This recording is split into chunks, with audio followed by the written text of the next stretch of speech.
当了半生黑奴的巴斯，挣脱枷锁后获得自由，有了自己的家，成了一个农夫，4个孩子先后降生，妻子又怀上了第5个孩子。以前是为奴隶主干活，现在是为了自己，每天面朝黄土看天吃饭。人生从来没有容易一说，但至少一生自由，薄田吉姆，任劳任怨，聊以为生。但一场突如其来的蝗灾让辛苦1年的土地颗粒无收，无奈只能一把火烧掉1整年的辛苦。有时候命运总是喜欢给人一点甜头，又把人推向绝境。大家好，欢迎来到露天电影院，我是吉利波。今天继续讲黄石系列最新剧《执法者巴斯里夫斯》第2集。一个名叫谢利尔的法警找到巴斯，他亮了亮金灿灿的警徽，给巴斯带来一个机会。半个月前，他和同伴拿着法庭传票去抓捕一个贩卖死酒的印第安人犯，结果同伴中弹身亡。这个人犯现在被一个女人庇护，所以自己需要再找一个会土著语言，同时枪法很准的搭档。巴斯知道这是有风险的事儿，但收成不好，偶尔干一把挣点钱渡过难关也是可以的。但对方显然不想做一单生意，而是想就此招募一个长期稳定的搭档。他告诉巴斯，他会向帕克法官申请一个陪审员的稳定职位。巴斯犹豫了，他不想去过这种枪林弹雨的生活，只想做一个农夫，和土地打交道，总好过可能会随时丢掉性命。但看着临产的妻子和4个孩子，有一份稳定的收入，平时再种地，可以给孩子和妻子提供更好的生活条件。于是巴斯接受了这个工作。第一天上班，谢里尔介绍他们将要前往抓捕人犯的目的地，那里只有3种人：偷马贼、私酒贩子，还有就是为这2种人卖命的人。这个叫做死线的地区就是亡命之徒的居身之所。很快2人就遇到了一辆孤零零停在旷野中失去马的篷车。巴斯警惕地上前查看，只见一个奄奄一息的老人躺在车厢里，老人挣扎着警告有危险，一颗子弹就飞了过来。远处几个匪徒驾马冲了过来，但他们显然不是巴斯和谢里尔的对手，很快就被送去见了上帝。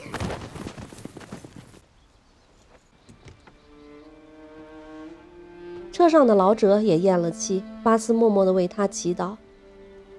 谢利尔一脸戏谑地过来嘲讽道，一个黑人竟然相信让他大半生成为奴隶的救世主，如果上帝真的存在，那这个老头也不至于枉死在这里。巴斯悠悠地回答道，锁链是人制造的，而上帝给自己带来了希望。然后他看着死去的老人，上帝确实不能改变老人的死，但如果自己早到一步的话，也许会不一样呢。巴斯把老人埋葬了，他默默地哀悼着，悲悯地握着那本磨破皮的旧圣经，朗读着旧约中先知哈巴谷书中的一段话。他警示人们，罪恶带着暴力大肆侵略威胁，只有保持勇气和信心，相信道德和公义终能战胜邪恶。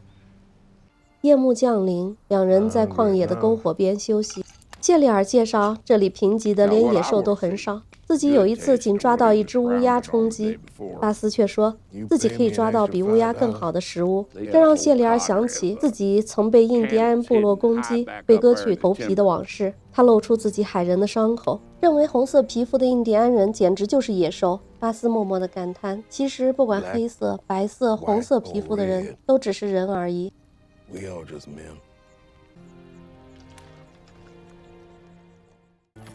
他们在一个印第安人的小村子里找到了人犯的家，谢里尔大吼大叫地踹门，可门很牢固，他干脆拔出枪打坏门栓冲了进去。一个女人用枪和他对峙着，剑拔弩张之际，巴斯赶紧安抚女人，只要他放下枪，自己就把搭档赶出去。女人答应了，巴斯要求和女人单独谈谈。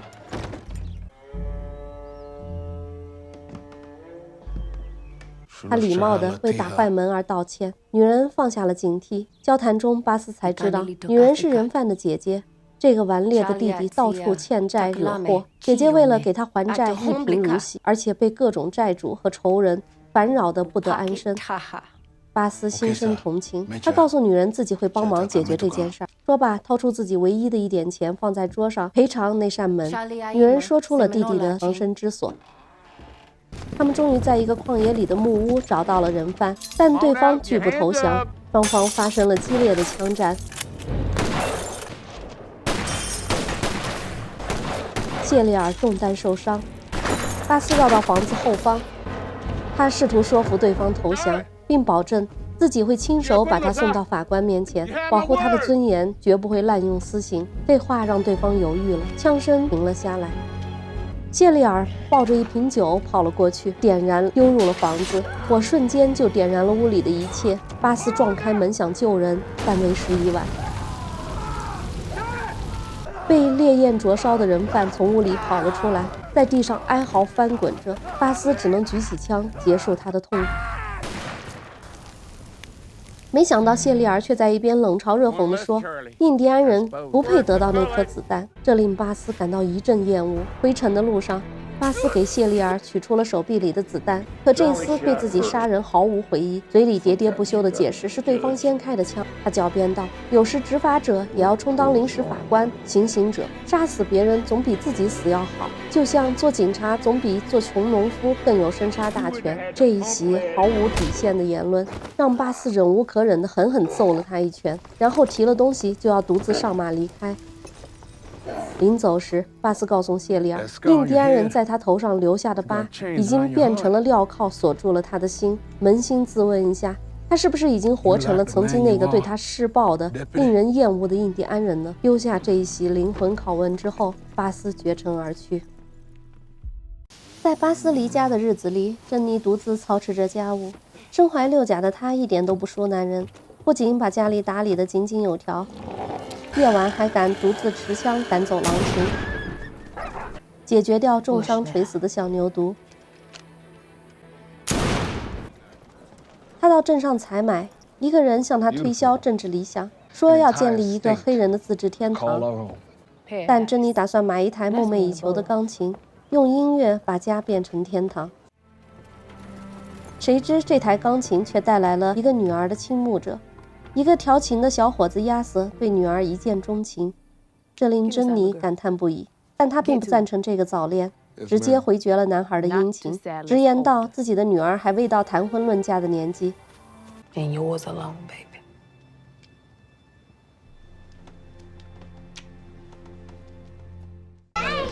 巴斯回来了，全家人都很高兴。珍妮宣布自己买了钢琴，而钱需要巴斯用工资付。巴斯尴尬地说自己可能拿不到钱了，因为自己把那个警官揍了。妻子也不意外，巴斯内疚地表示自己会想办法还上钢琴的钱。其实事情也并没有太糟，也许那一通灵魂拷问真的打动了谢利尔。这天，他带着几个人来找巴斯，这可把巴斯吓坏了，忙叫妻女暂避回家。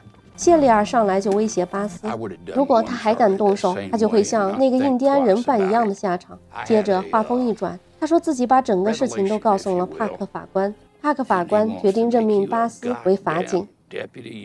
说到这儿，谢利尔表示自己就没有见过像巴斯这么正直的混蛋，这个缺点迟早会要了他的命。巴斯没想到会是这样，他压抑着内心的喜悦，不动声色地接下了这份工作。安静的夜晚，孩子们都睡去了。珍妮感叹女儿都开始有追求者了，虽然自己阻拦了这一次，但迟早孩子会长大，梦想会带着他们启程去向远方，也许永远都不会回来。巴斯握住妻子的手安慰道，至少老夫老妻还可以相依为命。是啊，人生不必彷徨，只需手握信仰，心怀正义，莫问来日方长，只需乘风破浪。好的，本期剧情就介绍到这里。执法者巴斯里弗斯是泰勒·谢利丹的又一新作，是黄石宇宙的衍生剧。主角巴斯里弗斯是19世纪末20世纪初美国西部的一位传奇人物，他是美国历史上第一位黑人法警，工作地点主要是在印第安领地，也就是现如今的俄克拉荷马。虽然南北战争的结束解放了黑奴，但得到自由的黑人并没有马上融入美国的主流社会。在1865年到1877年的12年间重建期内，宪法修正案废除了奴隶制，黑人获得了选举权，建立黑人学校和社区活动等积极变化。但重建期结束后，南方就开始实施种族隔离法、吉姆克劳法法案，规定区分黑人和白人的公共设施、交通工具、学校、餐馆等，甚至有的地区还剥夺黑人的投票权。